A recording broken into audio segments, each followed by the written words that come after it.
इंसान बनो एक इमोशनल कहानी। मैं अपने दोस्तों के साथ फेमस लस्सी की दुकान पर बैठा था। हमने लस्सी का ऑर्डर दे दिया था। कुर्सियों पर बैठकर हम सभी यार दोस्त हंसी ठिठोली कर रहे थे। दुकानदार हमारा ऑर्डर तैयार कर रहा था। तभी वहाँ एक बूढ़ी लगभग 74 से 75 वर्ष की औरत आकर खड़ी हो गई। कमजोर थी, चेहरे पर भूख साफ नजर आ रही थी। आंखें चेहरे में अंदर घुसी हुई थी, लेकिन आंखों में पानी चमक रहा था। देखकर ही पता चल रहा था कि उनका गुजारा मांगकर चलता होगा। मैंने उन्हें देने के लिए अपने जेब में हाथ डाला, लेकिन पता नहीं मुझे क्या सूझा कि मैंने अपने हाथ रोक लिए और उनसे पूछा, दादी आप लस्सी पियेंगी? मेरी ये बात सुनकर दादी कम और मेरे दोस्तों को ज़्यादा आश्चर्य हुआ, क्योंकि अगर मैं उन्हें पैसे देता तो 5 या 10 रुपए देता, लेकिन लस्सी तो 40 रुपए की थी। बूढ़ी औरत हिचकिचाते हुए हाँ बोली और उन्होंने अपनी मुट्ठी में पकड़े 15 रुपए जो उन्होंने मांगकर इकट्ठा किए थे, मुझे देने के लिए मेरी ओर बढ़ाए। मैंने पूछा ये क्यों?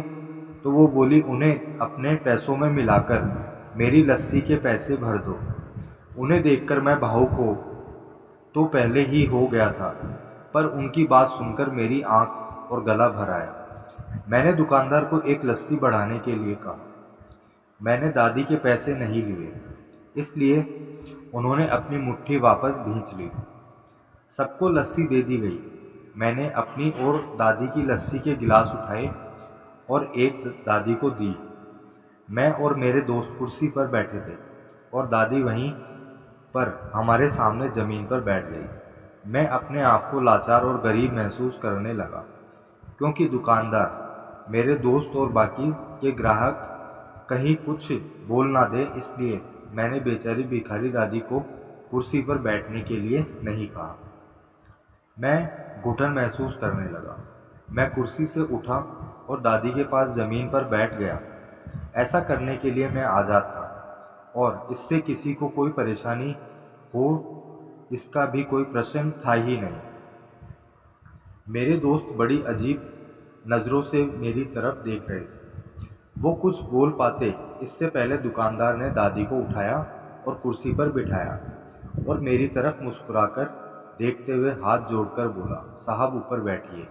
मेरी दुकान पर ग्राहक हज़ारों आते हैं, इंसान जिसमें इंसानियत हो कभी कभी आते हैं। आई होप आपको ये कहानी अच्छी लगी होगी।